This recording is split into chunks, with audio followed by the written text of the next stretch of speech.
Hello everyone, I'm going to talk to you about the possibility of a brand split and how that needs to work. Well, first things first, before you do a brand split, Raw needs to be cut down to 2 hours. Simple fact of the thing is, you cannot run a show for 3 hours and maintain a brand split. Now, the reason I feel that the 3 hour Raws were at one time pretty successful was because they were sporadic. They didn't happen all the time. Those super shows, once they started, I was like, okay, the brand split is officially on its last legs.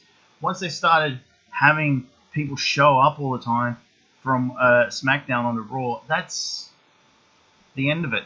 I think uh, once the ECW brand sort of collapsed, that was really that was in 2006, around about the time they started combining the pay-per-views. Once they did that, I was like, this is not going to work.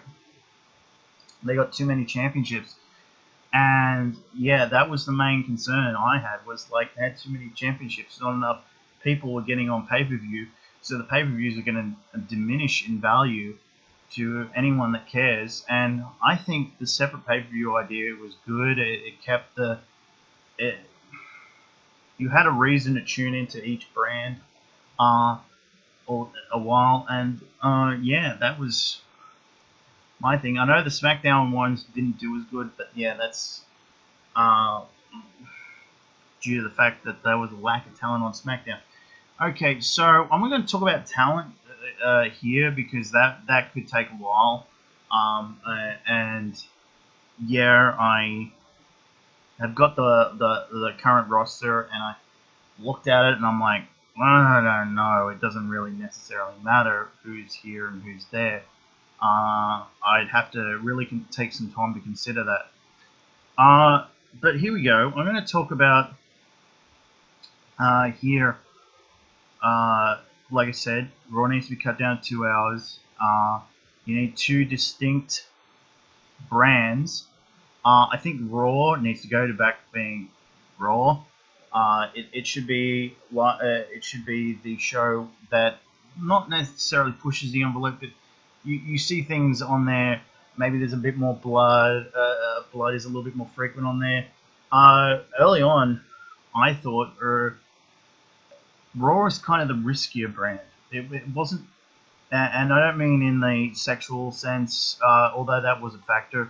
Um, and SmackDown was a little more PG brand.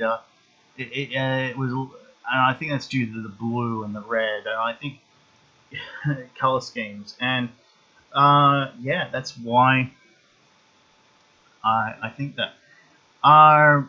Okay, so people are probably wondering, oh well, you're gonna have to have two world championships again. Nope, we're gonna go old school with this. The one world championship, and the way we work this around the house shows is we don't increase the house shows right away. You can bring in another championship if you want to down the line, but there's no point in doing that until there is both brands are sufficiently over enough that they can function independently of one another. You drafts, they're not gonna happen for a while. I wouldn't have a draft for 5 years. Okay. Okay, but let's talk about things here. On this, the tag champions. Well, you haven't got enough tag champions to split the belts. So guess what? They are also independent of both brands. That is the deal. What else do we have here? The Divas Championship. Well, you're closer to having enough Divas to warrant both. Eventually, I would have all the women that can work on one brand, but I would split. I would do the same thing. You have a certain number of divas on one show, and a certain number of divas on the other show, and it works the same way as the tag titles and the world title. Okay, now for the other two titles. Well, the Intercontinental title, it has got a little bit, while it was inactive at certain points, it's got its history with WWE, and I think it should stay on the Raw brand. The US title, guess what? That was created for SmackDown. It is no link to the WCW United States title. Guess what?